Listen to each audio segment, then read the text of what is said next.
ओम नमः सिद्धेभ्यः। ओम नमः सिद्धेभ्यः।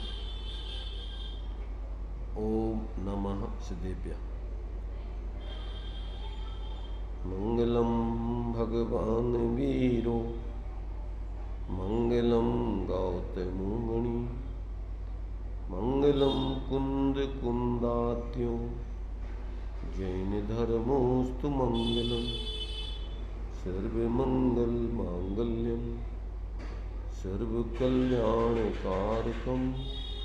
प्रधानम सर्वधर्माणां जैनम जयतो शासनम जैनम जयतो शासनम सकलि विभाव अभाव कर किया आत्मकल्याण परमानंद सुबोधमय नमो सिद्ध भगवान आत्म सिद्धि के मार्ग का जिसमें सुभग विधान उस समाधियुत तंत्र का करूं सुगम व्याख्यान।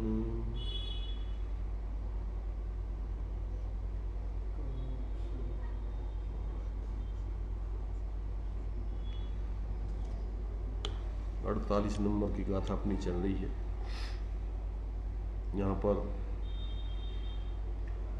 अपने चित्त को कहाँ से हटाएं, कहाँ लगाएं, इस बात को स्पष्ट किया जा रहा है। तो इसी के अंतर्गत अज्ञानी और ज्ञानी का जो अपने चित्त को लगाने का विधान है, उसके बारे में यहाँ पर जो है स्पष्टीकरण दे रहे हैं। ज्ञानी अपने चित्त को कहाँ लगाता है, कहाँ से हटाता है, और अज्ञानी कहाँ लगाता है, कहाँ से हटाता है। ये दोनों का जो है स्पष्टीकरण करके ये इस श्लोक में तो ये बात बतलाई गई है कि अपन पहले स्थूल शरीर वचन आदि से अपने चित्त को हटाएं और अपने जो मानस ज्ञान है उस मानस ज्ञान को अपने उस चेतन आत्मा में जोड़ें। वहाँ से जो है अपने लिए अपने स्वरूप के प्रयोजन की सिद्धि होती है, साधक की साधना होती रहती। और कदाचित बाहर में उसके लिए कोई कार्य करना पड़े शरीर का वचन आदि का, तो उसमें एकत्व बुद्धि पूर्वक रस लेकर आदि ना करे, वियोग बुद्धि से करे, बिना रस के करे, तो वो जो है उस जाति का उसको आश्रय बंद आदि नहीं होता है। और ऐसे व्यक्ति को जो है क्रम क्रम से उन चीज़ों से निर्वृत्ति होकर के और अपने स्वरूप की विशेष प्रवृत्ति सिद्ध होती है। तो यहाँ पर ज्ञानी अज्ञानी और ज्ञानी द्वारा जो त्याग ग्रहण की वृत्ति है, उस वृत्ति की जो अपन ने अभी 47 नंबर के श्लोक में पढ़ी थी, उसी बात को यहाँ स्पष्ट करके आगे चलते हैं। देखिए, अज्ञानी और ज्ञानी द्वारा दान अर्थात त्याग, उपादान अर्थात ग्रहण करने की कैसी विधि होती है वो बताई जाती है। अज्ञानी और ज्ञानी द्वारा दान उपादान का विधान। अज्ञानी जीव तो बाह्य पदार्थों में त्याग ग्रहण करते हैं।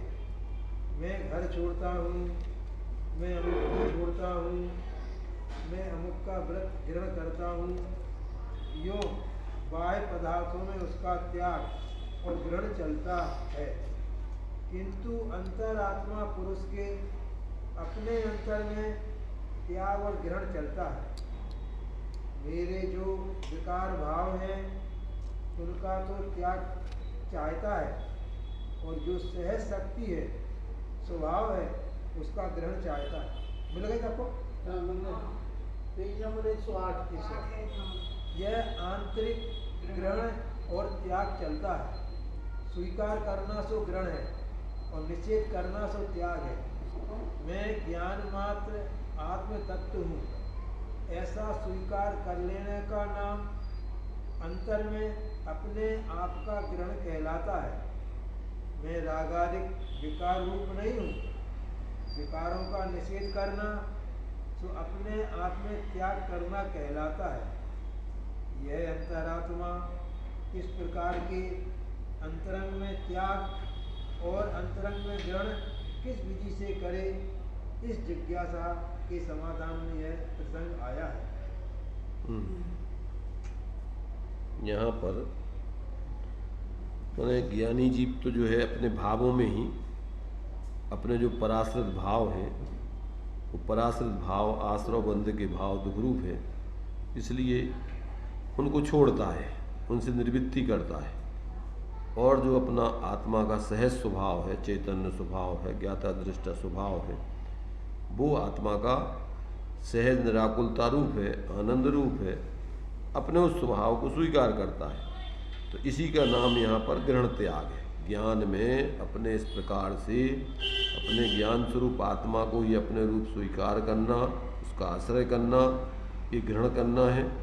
और जो अपना स्वभाव नहीं है, ऐसे मोह राग द्वेष आदि के विकारी भाव, पराश्रित भाव, उनसे अपनी दृष्टि को हटा लेना, अपनी वृत्ति को हटा लेना, उसका नाम है त्याग। ऐसा ज्ञानी तो जो है अंतर में ही त्याग ग्रहण करता है, और अज्ञानी जीव बाहर में ग्रहण त्याग के विकल्प करता रहता है। मैंने घर छोड़ा, मैंने फलानी चीज़ छोड़ी, मैंने ये छोड़ी, तो वो स्थूल रूप में बाहर के ही ग्रहण त्याग करने में संकल्प विकल्प, क्योंकि बाह्य पदार्थ अपने है ही नहीं।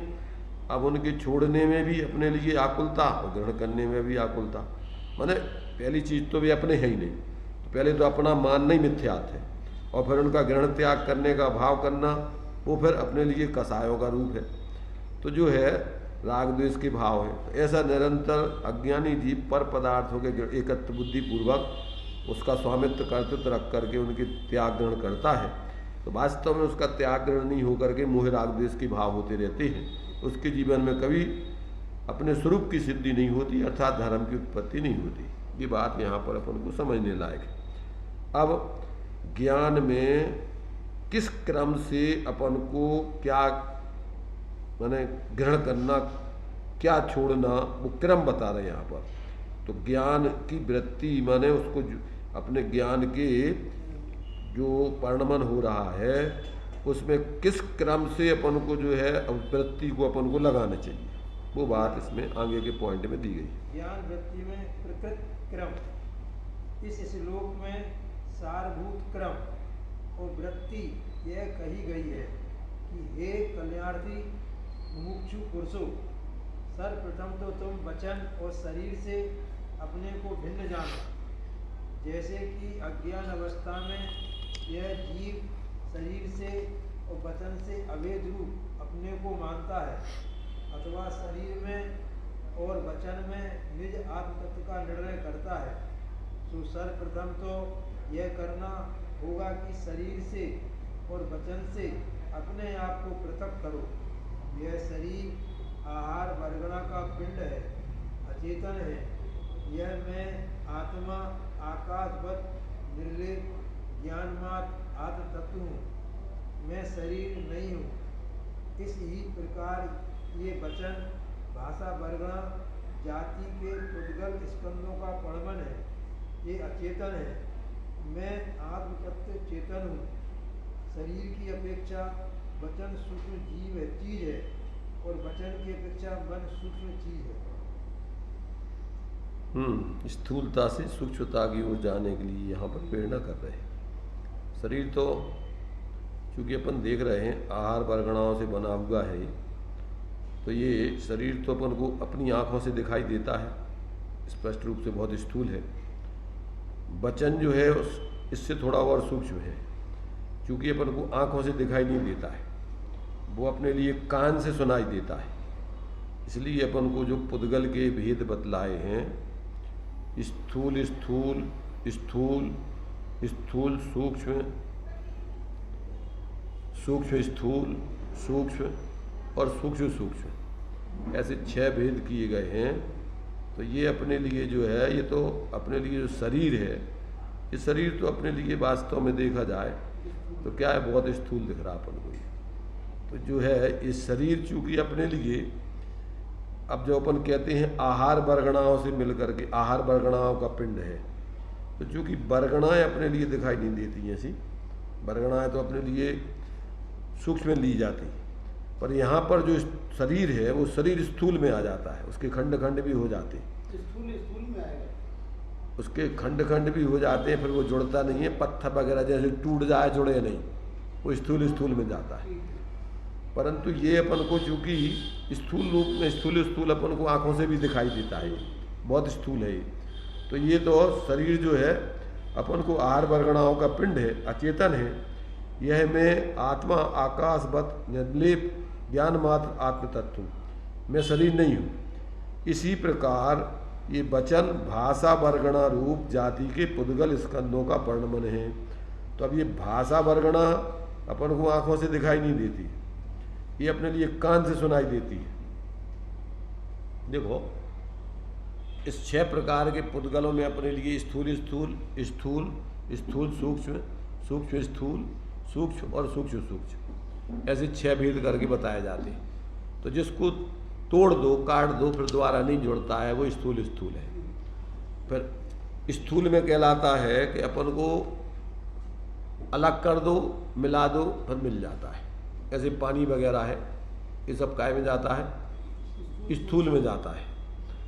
फिर स्थूल सूक्ष्म, तो स्थूल सूक्ष्म क्या है कि स्थूल सूक्ष्म अपने लिए आँखों से दिखाई देता है, जैसे मान लीजिए प्रकाश है छाया वगैरह है तो अपन पकड़ नहीं सकते उसको, आँखों से दिखाई तो देता है पर उसको पकड़ नहीं सकते, तो आँखों से दिखती है इसलिए स्थूल और पकड़ नहीं सकते इसलिए सूक्ष्म, स्थूल सूक्ष्म। अब अपने लिए जो है शब्द है, तो शब्द क्या है, सूक्ष्म स्थूल है। सूक्ष्म इसलिए कि आंखों से नहीं दिख रहे अपन को, परंतु कान से अपन पकड़ रहे हैं इसलिए स्थूल है ये, इसलिए सूक्ष्म स्थूल है। और जितनी ये वर्गणाएँ हैं ये सूक्ष्म हैं, अपन उनको आंखों से भी नहीं देख सकते, पकड़ भी नहीं सकते, पर अवधि ज्ञान आदि का विषय बनते हैं। मैंने सामान्य से अपन को अवधि ज्ञान का विषय बनते, बहुत सारे स्कंद हैं वो, तो ये जो है ये सूक्ष्म है, सामान्य व्यक्ति नहीं देख सकता उनको। और सूक्ष्म जो होते हैं तो जो एक एक पुद्गल परमाणु हैं वे अत्यंत सूक्ष्म हैं, सूक्ष्म हैं, वे मूल रूप में केवल ज्ञान के विषय बनते हैं पूर्ण रूपेण। तो कौन से, जो पुद्गल परमाणु हैं, पुद्गल परमाणु पूर्ण रूपेण तो सकल द्रव्य के गुण अनंत पर जाय अनंता, माने अवधि ज्ञानी भी परमाणु तक देख सकता है परंतु उसकी सारी पर्यायों को सारे गुणों को नहीं देख सकता है। इसलिए जो है ये जितने भी हैं सब ये पौद्गलिक माने एक प्रकार से अचेतन। तो यहाँ अपने लिए आत्मा को उससे भिन्नता कराने के लिए कह रहे कि भैया पहले तो स्थूल तुम्हारे शरीर, ये शरीर तुम नहीं हो, इससे अपने को पृथक करो। और फिर ये वचन जो है ये वचन भी तुम नहीं हो, ये भाषा वर्णना से बने हुए हैं। फिर कहते मन भी और सूक्ष्म उससे, उसके लिए मना पर ज्ञानी जान पाते तुम्हारे मन की बात को। तो इसलिए जो है ये सब पौद्गलिक है, चूँकि अवधि ज्ञान का विषय भी रूपी है और तदनंत आगे मना पर्याय ज्ञान का विषय भी रूपी है, उससे भी सूक्ष्म है पर वो। तो इस प्रकार से ये सारे के सारे क्या है पौद्गलिक हैं, पर एक से बढ़ के एक सूक्ष्म होते जाते हैं, यानी बहुत माने इनकी जो है बारीकी होती जाती है। फिर भी अपने ज्ञान में अपन इसको परोक्ष ज्ञान में मति सुतक ज्ञान में निर्णय करके और अपन अपनी आत्मा को ज्ञान लक्षण से लक्षित करके इन सब से भिन्न कर सकते हैं। इसलिए सबसे पहले स्थूल, फिर उससे थोड़े और सूक्ष्म, फिर उससे और सूक्ष्म, इन सब से अपने को पृथक करके ज्ञान मात्र जानो, ये बात यहाँ पर। तो ज्ञान वृत्ति में क्रम छोड़ने का बताया गया, किस क्रम से अपन को छोड़ना चाहिए, समझना चाहिए। अब अदृश्य वचन से अदृश्य आत्मा का भेद ज्ञान करो।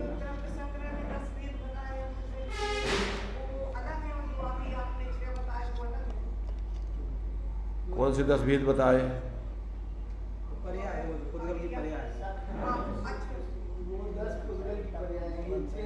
ये अपने लिए सूक्ष्म आदि दूसरे दृष्टिकोण से हैं, वे दूसरे दृष्टिकोण से पुद्गल की पर्याय हैं। और ये दूसरे दृष्टिकोण से पुद्गल की 6 भेद करके उसको सारे पुद्गलों को ले लिया और उसमें अपने लिए चूंकि वो अकेली पर्याय ली, पुद्गल की 10 प्रकार की पर्याय होती हैं और ये जो है पुद्गल द्रव्य समेत पूरी पर्यायों को सबको लिया।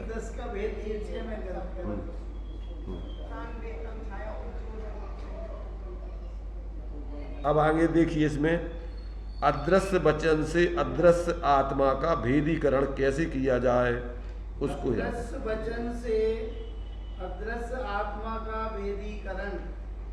सर्वप्रथम तो अज्ञानी जनों को शरीर से भी न्यारा अपने आप की समझ आनी कठिन है। कदाचित कहने सुनने से, लोक रूढ़ी से अथवा कुछ विचार भी बने तो शरीर से अपने को भिन्न मानने की चर्चा कर लेते हैं।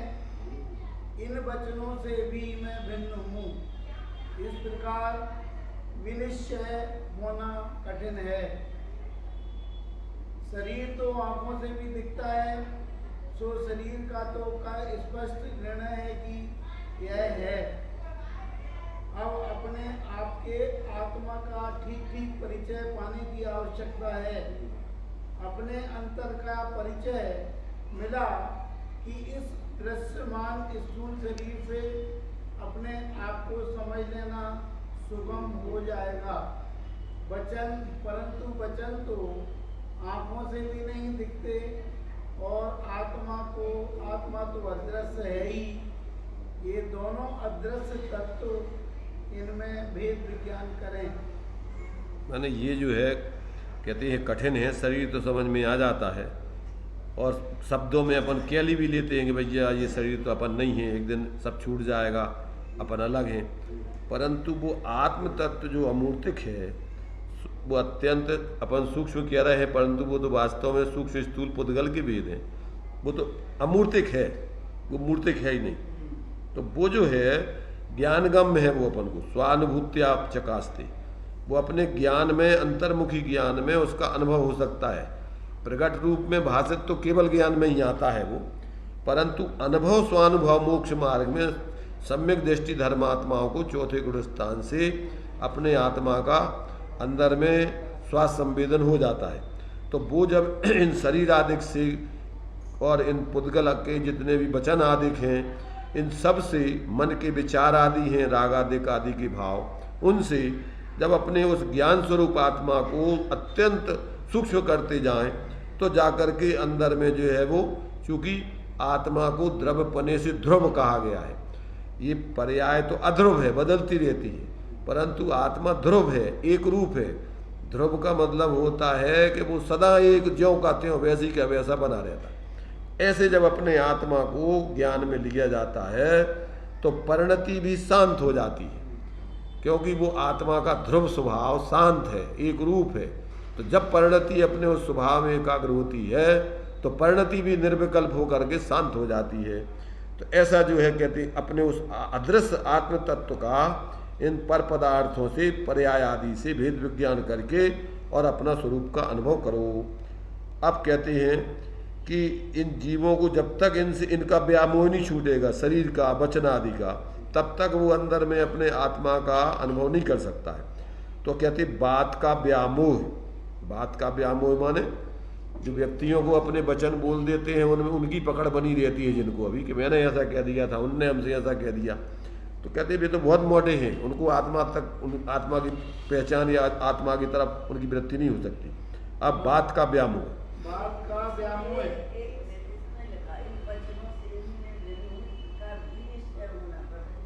क्या क्या निश्चय और निश्चय का डिफरेंस। भी निश्चय नहीं है ना, तो भी निश्चय, भी है भी आंखों, परंतु वचन तो आंखों से भी नहीं दिखते, आंखों भी नहीं दिखते। कहते भैया हमें तो आंखों भी नहीं दिखा रहा दे, तो आंखों मैंने से बीच में अपन और जोड़ने हुए, आंखों भी नहीं दिखते, आंखों से भी दिखाई नहीं देते वचन, तो शरीर तो आंखों से दिखाई जाओ, परंतु ये वचन अपन को आंखों से नहीं दिखते। इसलिए ऊपर दिया है अदृश्य वचनों से अदृश्य आत्मा का भेद विज्ञान करना है। विनिश्चय मतलब विशेष प्रकार का निश्चय समझिए। नहीं, भी निश्चय का मतलब उसे, अरे भाई विशेष प्रकार को का दो शरीर से भेद विज्ञान करने से, आत्मा वचनों से भी करने, इसलिए इसमें विशेष कर क्यों नहीं करने, माने इसमें यही करना है कि जैसे शरीर से भेद विज्ञान करना है, इसी प्रकार वचनों से भी भेद विज्ञान करना है। तो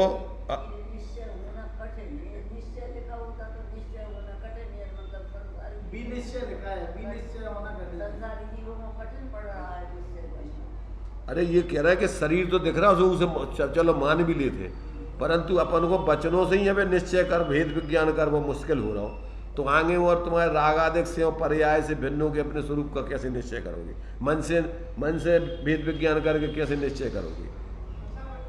अभी आप समझा रहे हो, कोई है मतलब शरीर और आत्मा दोनों से एक सही हैं?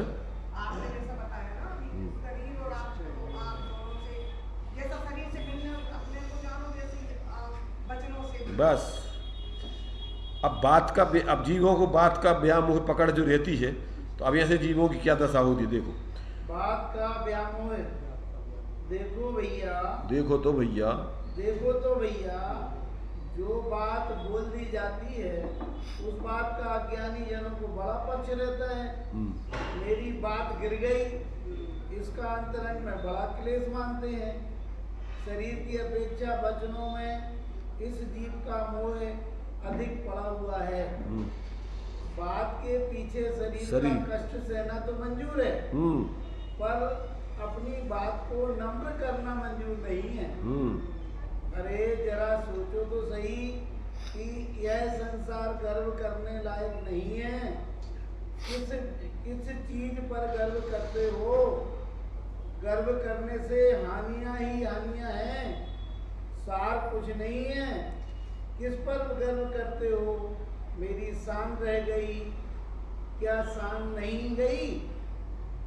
जानने वाले दूसरे लोग सब समझते हैं कि यह घमंडी है, शान बगराना चाहता है, मूर्ख है, ऐसा समझते हैं जगत अरे के तुम्हारी लोग। शान, तुम कह रहे हमारी शान रह गई और तुम्हारी सबकी नजरों में शान चली गई तुम्हारी कसायों से कि ये आदमी महामूर्ख है, इस किसी की सुनता नहीं, जिद्दी है, पागल है। तो तुम्हारी शान नजरों में दूसरों की गिर गई, तुम्हें होश नहीं आ रहे, क्या कह रहे हैं? कोई मुंह पर नहीं कह सकते किसी कारण से कि अभी लड़ाई बन जाएगी, पर जानते सब हैं उसको शान दिखाना चाहते हो। नहीं, किसको शान दिखाना चाहते हो? किसको शान दिखाना चाहते हो? अपने घर के लोग भी पत्नी से एकांत में पूछा, अरे बोलो ही मत तुम कछु नहीं, बहुत गंभीर आदमी, बहुत कसाई, इसलिए हम तो चुप रहते, भैया कछु नहीं बोला। घर के बच्चे भी समझते हैं कि ये आदमी तीव्र कसाई है, और जो सरल होता है बच्चे उससे खेलते हैं, अटखेली करते हैं, बढ़िया जो भी उसकी इच्छा होती है अंदर से बताते हैं, और जो अंदर में कसाई होते हैं उनसे दूर रहते हैं, और वे समझते हैं कि भैया बहुत कसाई जीव है, और गुपचुप करके जो करना है वे कर लेते हैं, बताते भी नहीं। तो ऐसे जीव जो है उनकी बेइज्जती होती रहती जगह जगह। वे मानते हैं कि हमारी इज्जत है, वे समझते हैं, लोग डर नहीं रहे। वास्तव में तो तुम्हारी कसायों से अपनी अंदर कसाय पैदा नहीं करना चाह रहे कि अपन काय खोल जो इनको इन्हीं को करन दो, कसाय परेशान होते रहे अंदर। अब देखिए व्यर्थ का जो इस प्रकार के जीव अहंकार करते हैं, कहते हैं उनका गर्व व्यर्थ का है, बेकार का काम है। एक का गर्व। एक पुरुष था जो अपनी स्त्री से वीरता की बात शान मारा करे, मानो बड़ी शान मारता था। मानो महाभारत के समय की घटना थी। सो जब एक महायुद्ध छिड़ा तो स्त्री ने कहा कि यह तो राष्ट्र की सेवा है, आप भी युद्ध में शामिल होइए, आप तो बड़ी वीरता बताते हैं। सो जबरदस्ती सामने आकर कुछ शामिल तो हुआ, और दिन भर लड़कर युद्ध में से एक आग टांग लेकर युद्ध हो रहा तो मरे मराए लोग होते, उनमें से एक आध टांग उठा ले आओ। अब वह स्त्री को दिखाता है लाई हुई टांग और कहता है कि देखो हम कैसे वीर हैं, हमने युद्ध से वीरता की है, युद्ध में वीरता की है, देखो यह टांग लेकर आए। सो स्त्री कहती है, तो स्त्री कहती है कि तो स्त्री कहती है कि अरे टांग लेकर आए हो, सर लेकर क्यों नहीं आए? तो पुरुष कहता है कि यदि सर होता तो टांग ही कैसे लाते? का मतलब का समझे? हाँ। का समझे? यदि सर होता तो टांग ही कैसे लाते? काम के कैसे लाते? अरे पागल हो, नहीं, अगर उनको सर हो टांग क्यों तो हमारा सर नहीं काट दे तो वो अकेली टांग डरी थी, टांग उठा लिया। अगर वो जिंदा हो तो सिर लगो हो तो वो हमें छोड़ दो का?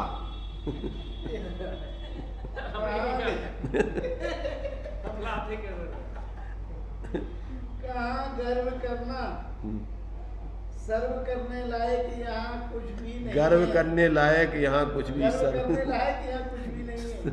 शर्म करने लायक कह रहे जो वर्तमान में लोग दिख रहे हैं उनसे मानो तुम्हारे अधिक धन है, मानो गांव में अधिक प्रतिष्ठा है, तो उस धन को क्या चबाओगे? इस प्रतिष्ठा का उस प्रतिष्ठा का क्या करोगे? हाँ। और यह लौकिक ज्ञान जो कि गर्व करने का कारण बन गया, उस ज्ञान का भी क्या करोगे? अंतर में तो शांति ही है। अरे पगलिया कह रहे अशांति की जगह शांति क्या पढ़ रहे? हाँ, अंतर में तो शांति लिखी, शांति लिखी सब। शांति लिख दी। अंतर में तो अशांति, हाँ अशांति है, अशांति। अशांति ही है। हाँ तो शांति गलत लिख दे इसमें पुरानी में अशांति लिखी है। ना तो गलत छपो उसमें। अपन जो देखो कि जब तुम इको गर्व कर रहे हो तुम्हें अशांति है, शांति मिल रही क्या होता है? अशांति है। तो अंतर में तो अशांति भोग रहे हो, अशांति है।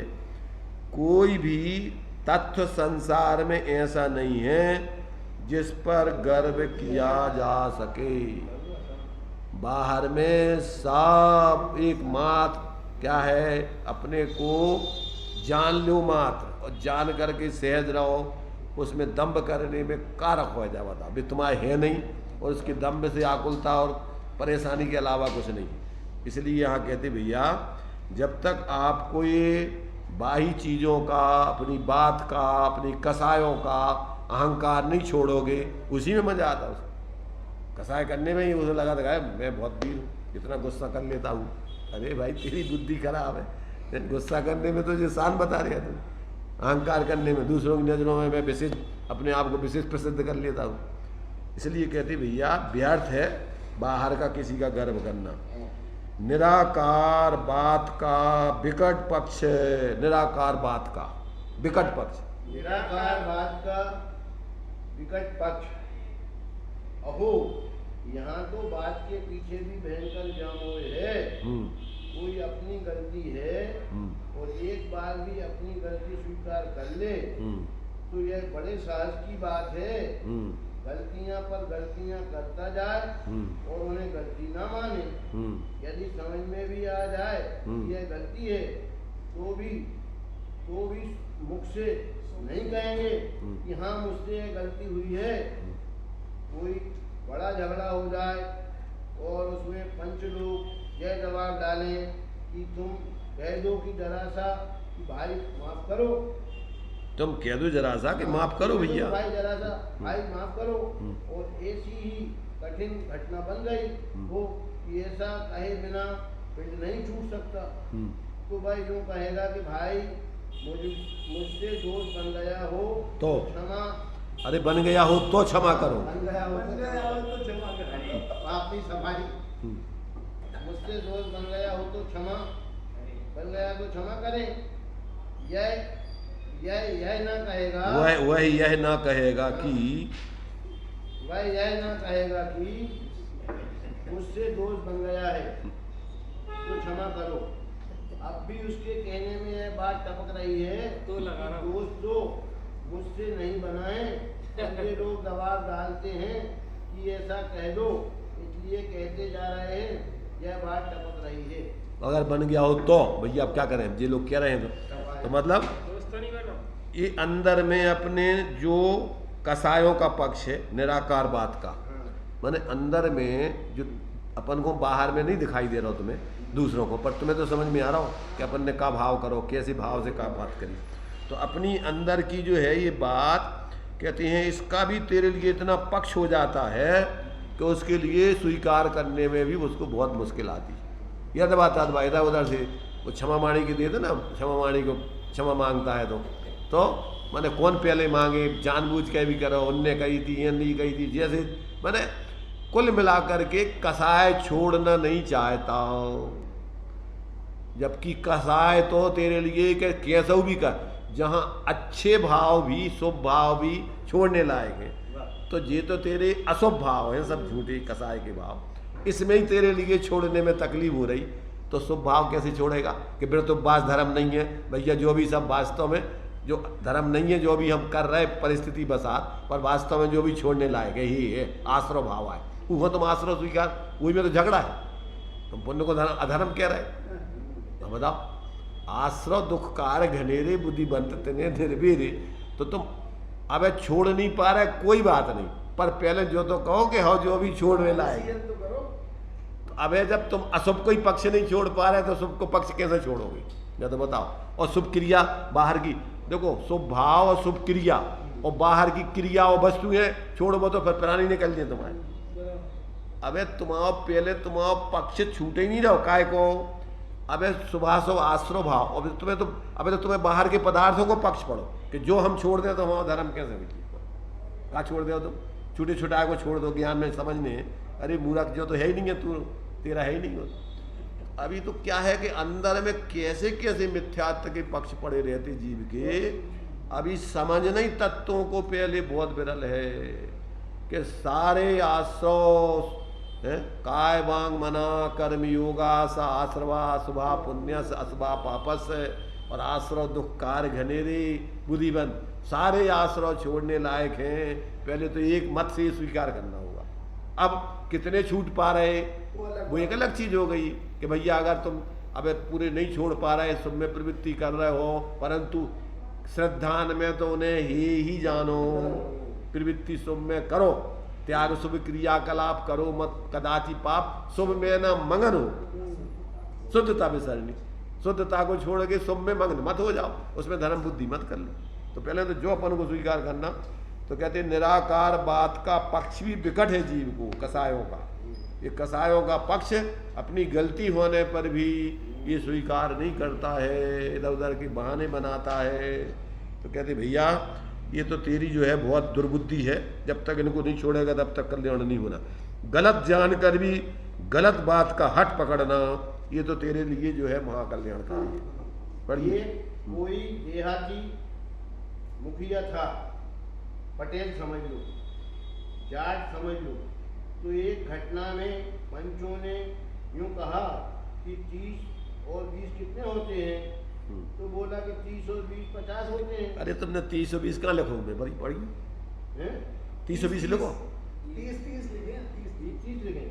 अरे आगे जो पढ़ रहा है मुखिया ने कही जो देखो उन्हें कहा कही, बोला कि 30 50 होते हैं, उन्हें तो कही कि 30 और 20 कितने होते हैं, तो इसने कही 30 और 30 50 होते हैं, इसने अपनी तरफ से कही 30 और 30 50 होते हैं। 50 कितने होते, बोला भाई उनने तो पूछी तुमसे, दूसरे लोगों ने तो कि 30 और 20 के 30 और 20 कितने होते हैं, तो है बोला 30 और 30 50 होते हैं, उनने 20 की जगह 30 ही 30 दो ही में जोड़ रहे। लोग बोले कि 50 नहीं होते हैं, 60 होते हैं, और हुजमा हो गया, हुजमा नहीं हुज्जम हुज्जा हो गया, हुज्जम हुज्जा हो गया, हुज्जम हुज्जा माने जाना, तो शर्त लग गई ऊपर, हुज्जम हुज्जा।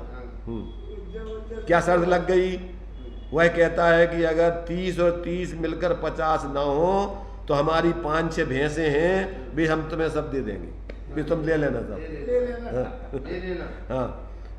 अब सब लोग बड़े खुश हुए कि अब तो अपनी बिरादरी के बच्चों को खूब दूध मिलेगा। ये बातें उसकी स्त्री ने सुन ली और वह उदास हो गई। अब वह पुरुष घर पहुंचा, घर पहुंचकर स्त्री से पूछता है कि तू उदास क्यों है। वह स्त्री कहती है कि तुमने तो ऐसा कर डाला कि जिंदगी भर घर के बच्चे भूखे मरेंगे। इसी से हम उदास हैं। वह पुरुष बोला कि तो तो क्या गया? मैंने क्या मैंने अब गांव का है अपने में क्या नहीं करता। अब वह बोला कि क्या गया तेरा भी। स्त्री बोली कि तुमने पंचों से बोल दिया कि 30 और 30 मिलकर 50 होते हैं, मगर 50 ना होते हो तो हमारी सभी भैंसें खोल लेना। तब वह पुरुष कहता है कि तू पागल है। अगर हम अपने मुख से कह दें कि 30 और 30 मिलकर 60 होते हैं, तभी तो कोई भैंसों को छू सकेगा। क्यों डरती है?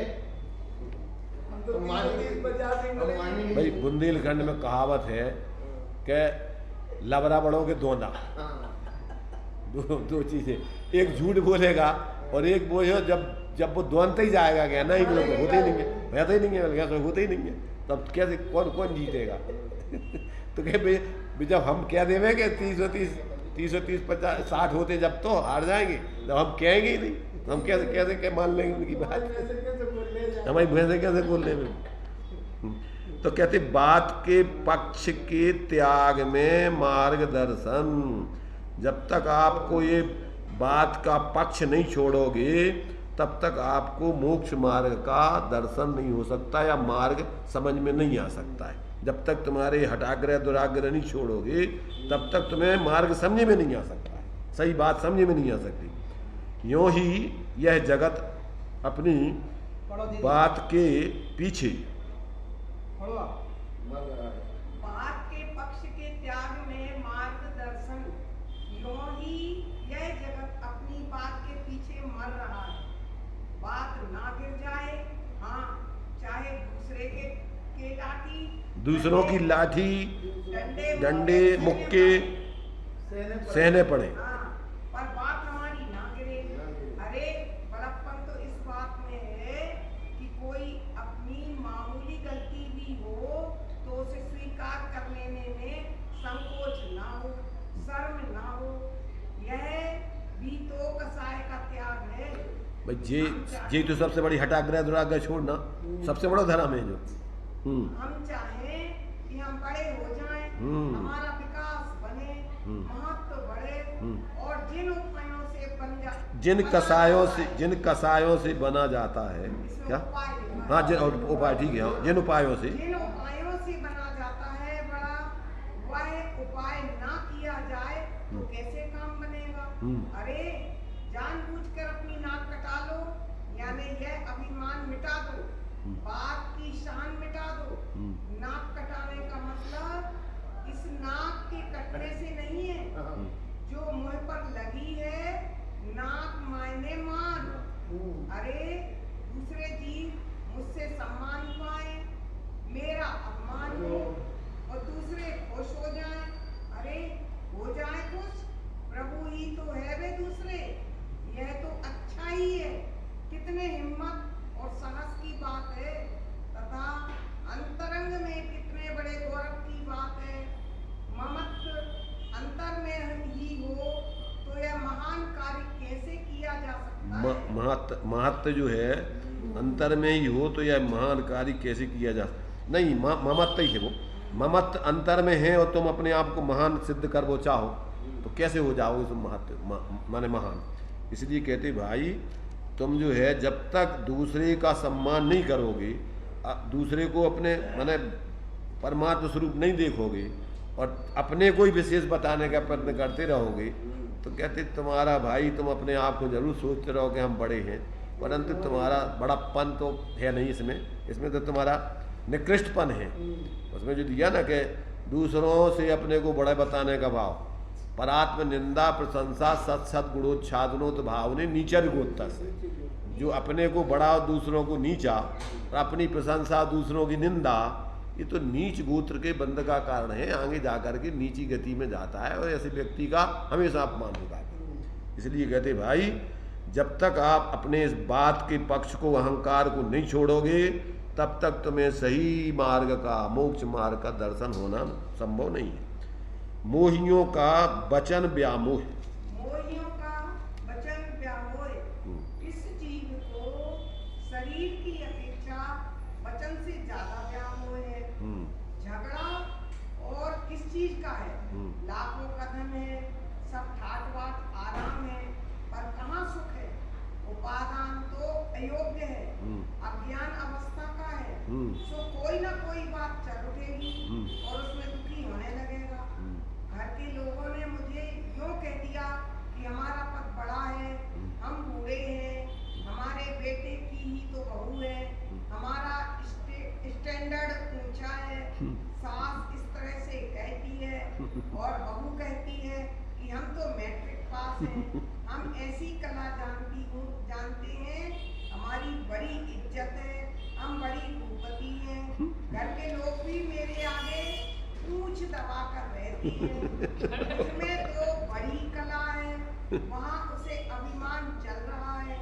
जब दोनों जगह अभिमान है तो क्या पद पद पर कलह ना होए। यह वचन का व्यामोह बड़ा व्यामोह है। इन वचनों से अपने को न्यारा समझो। सबसे बड़ी कला धर्म की बता रहे हैं कि जीवन में अपन देखो, हर व्यक्ति अपने को श्रेष्ठ मानने में, वो अपने को श्रेष्ठ करने में लगो, अपने को अब खेचाता नहीं, एक दूसरे की टांगे खेचत रहो। जैसे मौका मिला सो बित में नीचे दिखावेगी उसे, जैसे मौका मिला सो बित में नीचे दिखावेगी उसे। ऐसे में तो कहते भाई जीवन में शांति तो मिलना नहीं है। 24 घंटे भय, अशांति, आकुलता बने ही रहती है, लड़ाई झगड़े चलते ही रहते हैं। इसलिए जब तक अपन इस प्रकार का ये व्यामोह, वचन व्यामोह, इज्जत का व्यामोह, मान सम्मान का व्यामोह, जब तक इसको नहीं छोड़ेंगे, जब तक अपने उस ज्ञाता दृष्टा स्वरूप को कि भैया सबको एक समान है, जो निगूद में सो ही मुझ में, कौन छोटा कौन बड़ा, जब तक ऐसी स्वरूप दृष्टि नहीं करेंगे, द्रव्य दृष्टि, तब तक मिथ्या दृष्टि बने रहेंगे। एक दूसरे को नीचा ऊंचा देख करके कसाएं करते रहेंगे। तो ये जो है यहाँ पर कहते भैया समझो, अब त्रिमुंड से अपना पृथक्करण, अपना पिंड छुड़ाओ, त्रिमुंड से अपना पिंड छुड़ाओ, पृथक करना, त्रिमुंड से अपना पृथक्करण। मैं तो वह हूँ जो सब कुछ जानकर भी सबसे न्यारा अमिट अखंड बना रहता है। मैं तो वह हूँ ऐसा निश्चय करके वचनों से भी अपने को न्यारा करने का कर्तव्य है। कितनी बातें हुई। प्रथम तो शरीर से अपने को न्यारा कहा, दूसरी बात यह है कि वचनों से भी अपने को न्यारा अनुभव करो। अब तीसरी बात यह है कि वचन और काय के कारण जो लोक व्यवहार बन गया है, उस व्यवहार से अपने को न्यारा करो।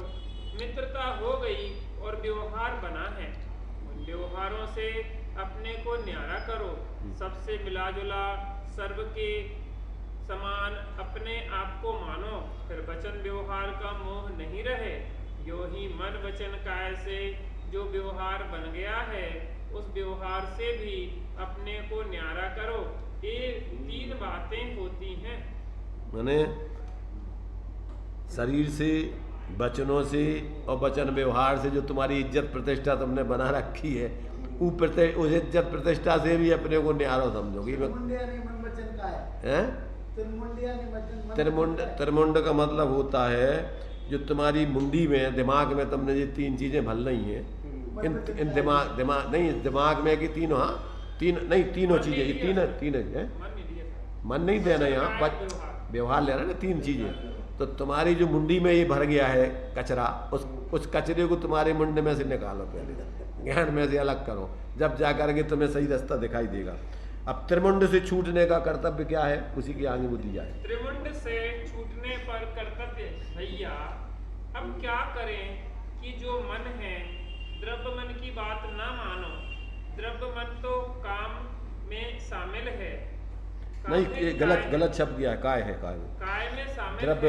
द्रव्य मन की बात न मानो, द्रव्य मन तो काय में शामिल है। द्रव्य मन तो काय में शामिल है।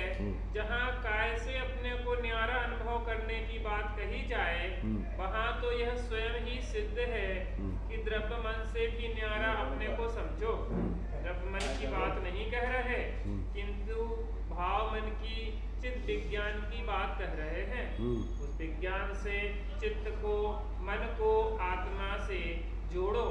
सुनते हुए बहुत अटपटा लग रहा होगा कि मोक्ष मार्ग के प्रकरण को भेद विज्ञान की प्रक्रिया में मन और आत्मा को एक जोड़ना बताया गया है। अब अब यहाँ चौथा काम कहा जा रहा है कि ऐसा मानस जो मानस आत्मज्ञान के यत्न का हो, उस मानस ज्ञान और आत्मा को अभेद रूप कर डालो। ऐसा निश्चय करो कि यह प्रयोग वचन और काय से अत्यंत दूर होने के प्रयोजन से बताया गया है। वचन और काय से अपने को न्यारा करके और वचन व्यवहार से भी अपने को पृथक करके उस मानस ज्ञान में अपने तत्व को एक करें।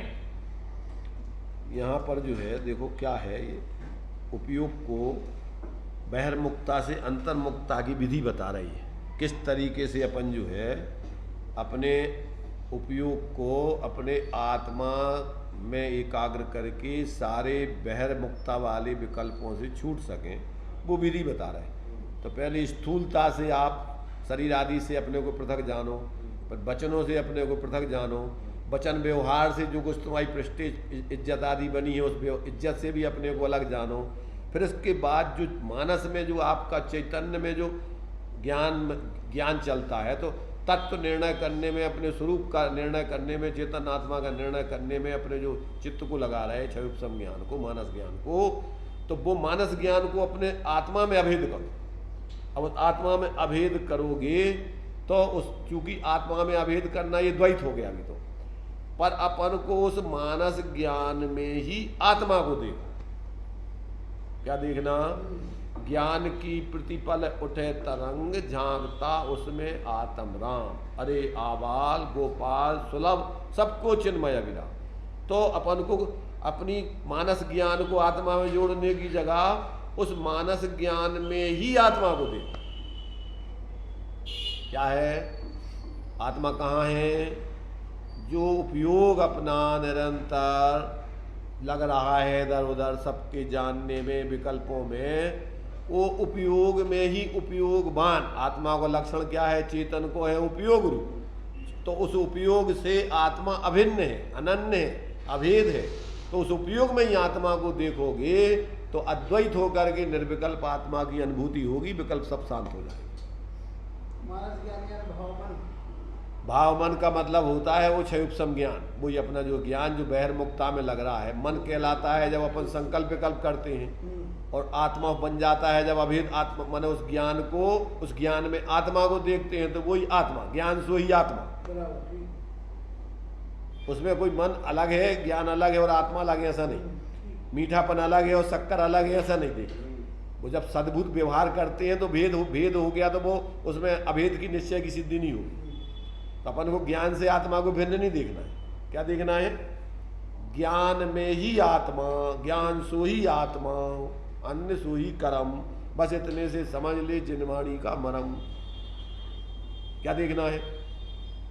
ज्ञान में ही आत्मा देखना है। ज्ञान में आत्मा देखोगे तो संपूर्ण विकल्प खत्म होके निर्विकल्प अभेद आत्मा की सिद्धि होगी। यहाँ से मोक्ष मार्ग चालू होगा। और जब तक अपन ज्ञान में अन्य चीजें देखते रहेंगे, उनमें एकत्व मत करते रहेंगे, कल्पना करते रहेंगे, तब तक मिथ्या चलता रहेगा। ज्ञान में तो आत्मा के अलावा दूसरी चीज कभी आती नहीं, आई नहीं, आने की व्यवस्था नहीं। समय सार जी की 17वीं 18वीं गाथा की टीका में दिया हुआ है। क्या दिया है? आबाल गोपाल सबको जानने में जानने वाला आत्मा ही आ रहा है, आता रहा है, आता रहेगा। परंतु जो जानने वाला है सो वो मैं ही हूँ, ऐसी प्रतीति अनुभूति उदित नहीं होती। इसलिए आत्मा आने पर भी आत्मा को आज तक नहीं जाना। क्या जान रहा है इसमें? इस ज्ञान में मिथ्या कल्पनाएं करता रहता है। देखो ज्ञान में आत्मा के अलावा दूसरी चीज आ नहीं सकती। जैसे अपन ये दृष्टांत दिया समय सारा वगैरह में, जैसे मान लीजिए दृष्टांत दिया कि खारी साग। अरे सामान्य को कहते आविर्भाव होगा, तो पर को आविर्भाव, स्वा को गुल होगा। जब खारी साख हो गई तो कहाँ आ गया सामान्य को आविर्भाव, ऐसे इसको तिरुभाव। जब साख खारी हो गई तो नमक तो गोले ही होगा ना। साग होती नहीं है खारी, होती नहीं है खारी। अरे दुष्टान जैसे और दिया है कि सफेद दीवाल,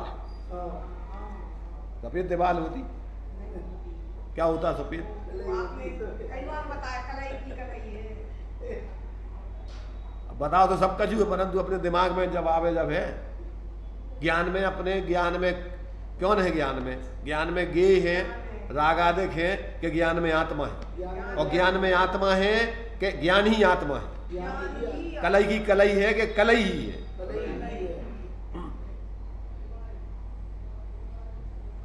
अब जब तक यहां तक नहीं पहुंचेंगे, जब तक विकल्पों का अभाव, मिथ्यात्व का नाश हो ही नहीं सकता। जब तक डाल डाल पात पात घूमते रहो भी तो गेयों का ज्ञान, पर का ज्ञान, शास्त्रों का ज्ञान, किसका ज्ञान? ज्ञान का ज्ञान भी कहो तो भी अबे दूर हो। ऐसे कौन से दो ज्ञान है जिसका वो ज्ञान है?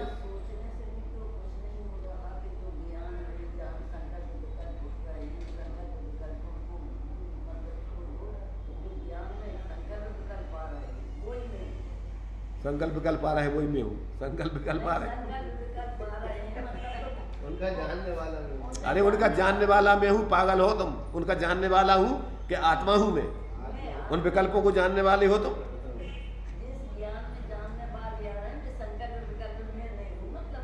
यही शब्दों तक रह जाता है। अरे संकल्प विकल्पों को जानने वाला मैं हूँ, तो अबे ही अपने स्वरूप को अनुभव नहीं होने हमें। वो तो एक अपन को स्थूल रूप में भेद विज्ञान करना है तो सब कहा जाएगा। जैसे अभी कहा जा रहा है कि शरीर आत्मा नहीं है, वचन आत्मा नहीं है, रागादिक आत्मा नहीं है, और यहाँ तक कि क्या नहीं है कि जो क्षयोपशम ज्ञान जो है वो भी आत्मा नहीं है। क्या है आत्मा? उसमें, उस ज्ञान में जो सामान जानन पना बरत रहा है, वो उसी पर्याय में व्याप रहा है। किसमें? जहां पर मीठापन है उसी में शक्कर है। कितने है शक्कर? तो अपन को क्या देखने? अपन को पर मीठापन माने हलवा में तो मीठा देखने ही नहीं है, शक्कर में भी मीठा नहीं देखने, उस मीठेपन में शक्कर देखना है। उस ज्ञान में आत्मा देखना है। बस आत्मा है देखना। यही आत्मा भाई देखना है, झूठा देखने का है हूं मैं। आत्मा कहाँ मिलेगा? आत्मा अपनी गुण पर्यायवत द्रव्यम। गुण पर्यायों को छोड़ के द्रव्य कहाँ मिलेगा बताओ? जैसे मान लीजिए अपन को अमृत धारा चाहने हैं, अमृत धारा कहाँ मिलेगी? अमृत धारा नाम की कोई वस्तु है का? पेपरमेंट, अजवाइन का फूल और कपूर का फूल, इन तीनों का अभेद पने का नाम ही अमृत धारा है। इन तीनों को अलग रख दो, फिर अमृत धारा नाम की कोई वस्तु ले आओ, गुण पर्यायों को निकाल के अलग रख दो, गाड़ी में से पहिया अलग निकाल दो, धरा अलग निकाल दो, सब अलग अलग कर दो, फिर गाड़ी ले आओ, उन्हीं को अभेद पिंड तो गाड़ी है। ऐसे ही गुण पर्यायों में ही तो द्रव्य है, गुण पर्याय वद द्रव्यम। तो अपन को गुण पर्याय नहीं देखना, उसमें क्या देखना? अभेद। उनमें द्रव्य देखना सब में। तो द्रव्य देख, बस द्रव्य देखोगे तो ये हो गया द्रव्य दृष्टि। और जहां उसमें अपन ने भेद देखे, ये हो गई पर्याय दृष्टि। अपन ने शरीर हाथ देख रहे हैं, अब इस हाथ में उंगलिया में अपन को शरीर देखने हैं, तो द्रव्य दृष्टि बनेगी। द्रव्य दृष्टि कब बनेगी? अरे अपन देखो द्रव्य दृष्टि पैदा करते हैं। भूकंप आ गया है, आदमी दब गया है और सिर्फ अकेला पंजा निकला हुआ है उसका, उसमें आपको क्या दिखता है? आदमी के संग संग बच्चा, बूढ़ा, स्त्री, कौन, ये दिखाई दे जाता है उसमें आपको। तो उसमें पूरा क्या है? काय का प्रतिनिधित्व कर रहा है वो? पूरे अखंड शरीर का प्रतिनिधित्व कर रहा है वो अंग। तो उसमें पूरा शरीर का प्रतिनिधित्व बना है, अभेदपना, क्योंकि वो अलग अलग तो होते ही नहीं। ऐसे ही अपन एक एक पर्याय में द्रव्य को देखो, अन्वय रूप से पर्यायों में द्रव्य रहता है, लक्षण रूप से गुणों में द्रव्य व्याप्ता है। अलग अलग नहीं कर सकते आप उनको, पर्याय को द्रव्य से अलग नहीं कर सकते। गुणों को अलग नहीं कर सकते हो, एक भी धर्म को अलग नहीं कर सकते हो। पूरी वस्तु अखंड, सब उसमें पूरी की पूरी उन अंशों में व्याप रही है पूरी वस्तु। तो अपन को उसमें से अंशी देखना है सब में, उसका नाम है द्रव्य दृष्टि। भेदों में अभेद देखना, उसका नाम है द्रव्य दृष्टि। और अभेद में भेद देखना, उसका नाम है व्यवहार दृष्टि। व्यवहार का ज्ञान कहो, देखो सम्यक ज्ञान में तो एक ज्ञान सब होता है। जब अपन क्या करते हैं, जब व्यवहार से बोलते तो हाथी का ये पैर है, और अगर देखना है तो पैर में हाथी दिख जाएगा। अंशी में अंश देखना ये व्यवहार दृष्टि है। अंशी में अंश देखना वो व्यवहार दृष्टि है। व्यवहार दृष्टि माने व्यवहार का ज्ञान, सम्यक ज्ञान में तो वो भेद भी दिखाई देता है। और अंश में अंशी को देखना, उसका नाम है द्रव्य दृष्टि। सभी अंशों में द्रव्य देखो आप, और है उसमें, ऐसा नहीं देखना है कि है नहीं है। वे अंश अंशी को छोड़ के अलग किए ही नहीं जा सकते, कोई नहीं सकते। अंश में अंशी को देखना द्रव्य दृष्टि, आओ और अंश में अंशी को देखना तो द्रव्य दृष्टि, और अंशी में अंश को देखना वो व्यवहार दृष्टि है, भेद दृष्टि है। अब अपन शरीर में देखो, 2 हाथ, 2 पैर, सिर, आंखें, नाक, कान, जो व्यवहार होगा क्या होगा जो। अब ये कोई अलग अलग तो है नहीं है, इस शरीर के ही अंग हैं, और ये अभेद दृष्टि से इनमें शरीर देखो सब मनुष्य, सभी में आपको क्या देखने चाहिए, मनुष्य। क्योंकि अलग तो हो ही नहीं सकते, कान को तुम अलग निकाल कर रख दो, वो कान फिर मनुष्य को मनुष्य ही नहीं बने, पूरे होते नहीं है। गुण पर्याय प्रदेश धर्म वस्तु से अलग हो ही नहीं सकते, ये तो ज्ञान में समझे जाते हैं सिर्फ। मोक्ष मार्ग प्रकाशक भी लिखा कि भैया व्यवहार तो समझने के लाने हैं, समझ रहे ना। व्यवहार कोई अलग वस्तु में से अलग तो कर नहीं सका सद्भुत व्यवहार, वो तो समझने के लाने भेद करो, तो अनुभव करने के लाने तो अभेद वस्तु है। क्या करना, अनुभव काय को करने। अगर आत्मा को अनुभव करने हैं या वस्तु, पूरी वस्तु को, तो अभेद देखो को। तो सब में एक देखिए, सब में एक देखिए, जानिए, बस उसी में रम रहिए एक ठोर। फिर उसमें समल अमल पर्यायों में भी समल अमल मत देखो, उसमें कुछ नहीं देखो, गुण भेद मत देखो, पर्याय भेद मत करो, गुण भेद मत करो, प्रदेश भेद मत करो, धर्म भेद मत करो। उसमें सब में अमूर्तिक प्रदेशों का पुंज, प्रसिद्ध ज्ञानादि गुणों का धारी, अनादि निधन वस्तु, सभी पर्यायों में, सभी गुणों में, सभी प्रदेशों में एक वस्तु देखो। क्या है इसका नाम द्रव्य दृष्टि। अमूर्तिक प्रदेशों का पुंज द्रव्य है, प्रसिद्ध ज्ञानादि गुणों का धारी द्रव्य है, अनादि निधन पर भूत और वर्तमान और भविष्य सब पर्यायों में व्यापने वाला द्रव्य है। द्रव्य कोई किसी एक एक पर्याय में नहीं व्यापता, अकेला मात्र एक एक में तो व्यापता ही है, परंतु एक पर्याय मात्र नहीं हो जाता, एक एक प्रदेश मात्र नहीं हो जाता है, एक एक गुण मात्र नहीं हो जाता है। सभी में अन्वय रूप से व्याप्त ही रहता है, व्याप्त ही रहता है, सभी गुणों में एक साथ व्याप्त ही रहता है, सभी प्रदेशों में एक साथ व्याप्त ही रहता है। क्या अन्वय और व्यतिरेक, क्या अन्वय यानी गुण, व्यतिरेक यानी पर्याय। और सभी व्यतिरेकों में व्यापने वाला द्रव्य,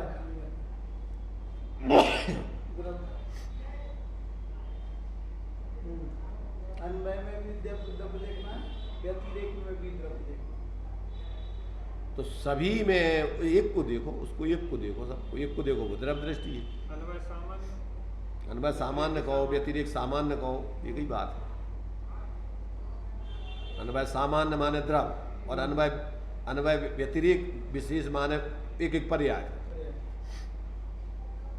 व्यतिरेक ऐसे ही अन्वय सामान्य माने गुण एक एक, अन्वय सामान्य माने द्रव्य, और अन्वय व्यतिरेक माने गुण एक एक। अन्वय के विशेष कहो, व्यतिरेक कहो, वे गुण बन जाएंगे। व्यतिरेक सामान्य माने द्रव्य, और व्यतिरेक विशेष माने पर्याय। व्यतिरेक सामान्य यानी द्रव्य, व्यतिरेक विशेष यानी पर्याय। अन्वय सामान्य यानी गुण, अन्वय सामान्य माने द्रव्य, अन्वय विशेष यानी गुण। अन्वय में तो आपको अगर प्रदेश लेना है तो प्रदेश भी आ सकता, धर्म भी आ सकता, गुण भी आ सकता, एक साथ रहते हैं जो वो व्यतिरेक में लिखे जाते हैं, अन्वय में लिखे जाते हैं, अन्वय विशेषों में लिखे जाते हैं, और व्यतिरेक विशेषों में लिखी जाती पर्याय, एक एक होती वो क्रम से। हाँ, उसको विस्तार भी कहते हैं। आयात सामान्य, आयात विशेष, विस्तार सामान्य, विस्तार विशेष। अब ये शब्दों में नहीं अटकना, उसके भाव को समझना है। आप कहीं भी कोई भी प्रकरण आ रहा हो, उसमें से आप पूरा वस्तु का अपने ज्ञान में भाषित हो रहा है, कहीं भ्रम नहीं है। और जहां आपके लिए कहीं का ईंट कहीं का रोड़ा या भाव भाषित ही नहीं है, तो आप पढ़त जाओ शब्दों में अकेले तोता जैसा, उसे कभी नहीं बोलते। विस्तार सामान्य में पर्यायों का समूह लेंगे, विस्तार विशेष में वर्तमान एक पर्याय, विस्तार विशेष में एक एक लेना है, विस्तार सामान्य में उसमें द्रव्य व्याप्ता हुआ लेना है। तो ये जब तक अपन को भाई वही चीज में अपन को दृष्टि अकेला, बस दृष्टि अपनी क्या है, उसमें किसको देख रहे तुम, देखने का तरीका है अकेला, और कभी वस्तु थोड़ी अलग होना है, वस्तु तो वही है। उसी वस्तु को तुम किस तरीके से देख रहे हो। एक व्यक्ति है, अब उसको तुम बाप के रूप में देख रहा है, भैया के रूप में देख रहा है, बेटा के रूप में देख रहा है, पति के रूप में देख रहा है, दुश्मन के रूप में देख रहा है, काय के रूप में देख रहा है। देखो तुम्हारे ऊपर है अब दृष्टिकोण, व्यक्ति एक ही है, अब तुम किस दृष्टिकोण से देख रहे हो उसको है? या अब उसके लाने तुम असमान जाति द्रव्य पर्याय सामान्य मनुष्य के रूप में देख रहा है, तो सब मनुष्य सामान्य हो गया, फिर कोई विशेष नहीं हो गया। जितने भी मनुष्य है वे सामान्य दृष्टि सब एक समान है। अब जब विशेष आते हैं तो फिर स्त्री पुरुष नपुंसक भेद प्रभेद करते जाओ, बालक वृद्ध जवान, फिर उसमें और संयोग की तरफ से फिर उसमें अपन लगा दो अध्यक्ष मंत्री फलाने, ये सब फिर लगाओ जाओ संयोग, पर उसमें सामान्य से देखो तो एक मनुष्य है वो और कुछ नहीं। ऐसा ही पहले जीव सामान्य से सब एक समान है, जो निगोद में सोई मुझ में सोई मोक्ष मजार, निश्चय भेद कछु भी नहीं। तो ये द्रव्य दृष्टि है, निश्चय से सब जीव एक चैतन्य स्वरूप है। अब पर्यायों में अपन बहिरात्म अंतरात्म परमात्म जीव त्रिधा है। जो पर्याय में अपने को आत्मा नहीं मान के शरीर आदि मान रहा है, धनी अमीर मान रहा है, स्त्री पुरुष मान रहा है, जो ही तो बता रहे थे, जो तो समझा रहे। बहिरात्मा कैसे कहना कि अपने उस चेतन आत्मा को छोड़ के बाकी जो कुछ भी मान रहा है वो सब बहिरात्मा। अनुभव की बात है, अकेले शब्दों में बोलने की बात नहीं है। अंदर में अपने को चिन्ह मूरत धारी की मोहि रीत लगत है अटापटी। बाहर नरक में होवे, देव पर्याय में होवे, मनुष्य पर्याय में होवे, त्रयंश पर्याय में होवे, सिद्ध पर्याय में होवे, सबकी एक ही दृष्टि, चाहे नार की हो, चाहे त्रियंश हो, चाहे देव हो, चाहे मनुष्य हो, चाहे सिद्ध हो। 5 अवस्थाएं हैं। जिसकी आत्मदृष्टि है वे सब सम्यक दृष्टि, 5 गति के जीव सम्यक दृष्टि। 5 गति में छायक सम्यक दृष्टि हो सकते हैं। क्या कहा? नरक में भी, त्रियंश गति में भी, मनुष्य गति में भी, देव गति में भी, सिद्धालय में एक जैसी दृष्टि। कैसी दृष्टि है? छायक दृष्टि नहीं, चिन्मूरत धारी है। छायक तो कर्मों की अपेक्षा कथन कर रहे हैं। उसकी मान्यता क्या है सबकी 5 की? वो अपने को चिन्ह मूर्त देखता है, चाहे नारकी हो, चाहे त्रियंश हो, चाहे देव हो, चाहे मनुष्य हो, चाहे सिद्ध हो अवस्था में, पर अंदर में वो अपने को क्या अनुभव करता है? एक चिन्ह मूर्त धारी की मोरीत लगा थे अटापटी। ये सम्यक दृष्टि। और अपने को बाहर में फिर कछु भी मानत रहो, वो सब मिथ्या दृष्टि, पर्याय दृष्टि, मिथ्या दृष्टि। कितना कठिन है सम्यक दृष्टि बनना।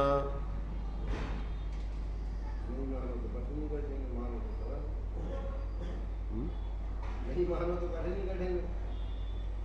नहीं मानो तो कठिन ही कठिन। अरे नहीं, वो चेतन नहीं मानो और पर्याय दृष्टि कर मानो का मतलब अनुभवो। बोधि आपका रूप है, निश्चय दुर्लभ नाई, और भाव में प्राप्ति कठिन है, यह व्यवहार कर।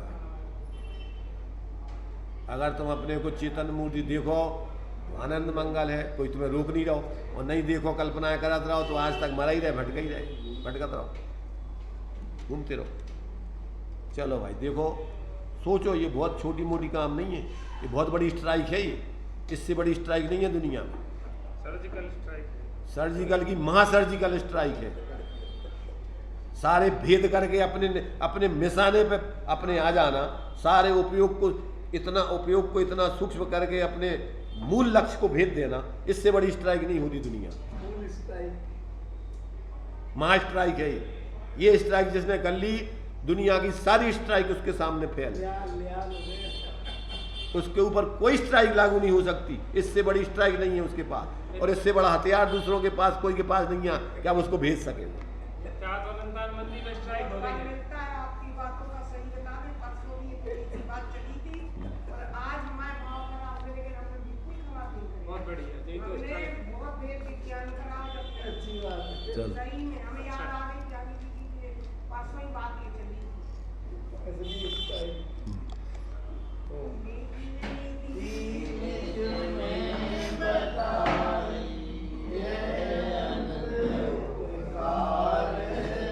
उसके लिए जिन वाणी वंदना सतवार।